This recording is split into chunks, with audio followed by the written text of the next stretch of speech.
आणि जर असेल तुझ्या अंगात आईची माया, माझं तर न विलास झाला. पण असेल तुझ्या अंगात आईची माया, तर एवढी तेवढी तू दया करू शकतो. बरोबर आहे. किती केला तर तुमचा मुलगा आहे ना, आणि एवढी मोठी सजा तुमच्या मुलाला तुम्ही देऊ नका. कारण की मी सुद्धा एक मुलाला जन्म दिलाय. आईचं काळीज आहे माझं. तुमच्या मुलाला एकच सजा नाही, या मालामध्ये जोपर्यंत आपण दोन जिवंत आहे तोपर्यंत तुमच्या चंद्राला हद्दीपारची सजा.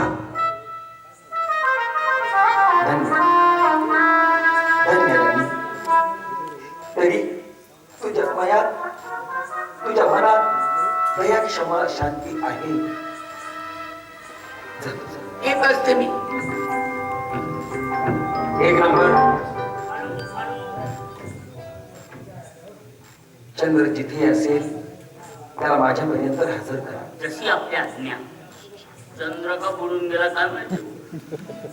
चंद्र नाही हो, आमचा दरबारातला चंद्रकुमार, त्याचे नाव आहे राजकुमार. अरे चंद्रा,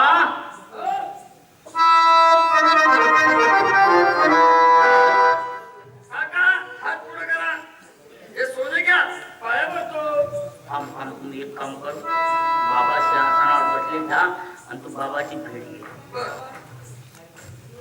नमस्कार बाबा. तुझ्या नमस्काराला.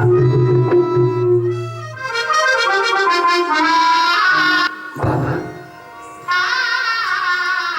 या दिवसापासून या आईने मला जन्म दिला, तिथं स्वर्गात गेले. तुमच्या मायेच्या सावलीत मी लहानचा मोठा झालो. मला कधीच आई आठवू दिली नाही. आज मी भर जवानीत आलो, कधी पाच बोट लावले नाही. आज लात मारले बाबा. काही चुकलंय बाबा, का कारणास्तव लात मारली सांगा ना. अर्थात की त्याने काही कृतीच नाही केलं. विजयादशमी दसऱ्याच्या दिवशी शिलांगण ठेवून आला. स्वर्ण देण्यासाठी कोणाच्या महालात गेला? आईकडे गेलतो. आई म्हणतो असं, तुझ्या आईच्या महालात गेला. होय बाबा. स्वर्ण दिलं आणि स्वर्णाच्या बदलात तू तुझ्या आईकडे काय मागितलं रे? फक्त आशीर्वाद मागितलं. काय बाबा? अरे स्वर्ण दिलं, आशीर्वाद द्यायला. आशीर्वाद न घेताना तिच्याकडे तू मला बायकोचा फोन मागितला.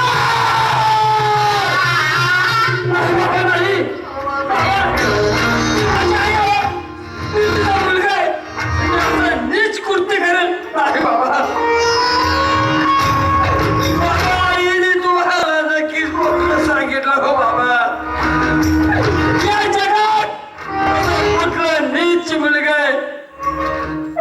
आई लेकराचं नातं सोडून तो नवरा बायकोचा प्रेम कर.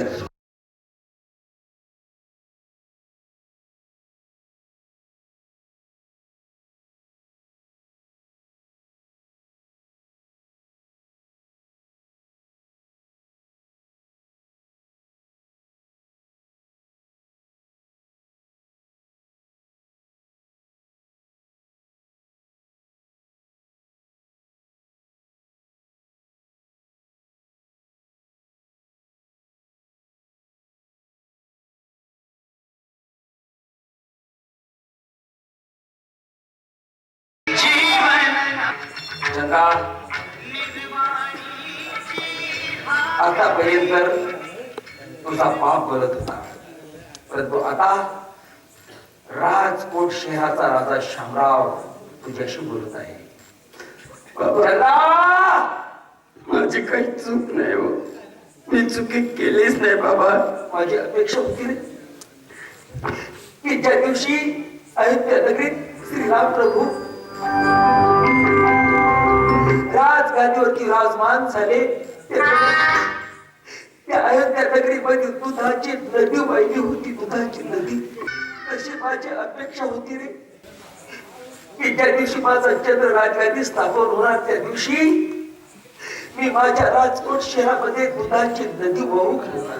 पण तू माझी अपेक्षा, माझे स्वप्न साकार नाही केले.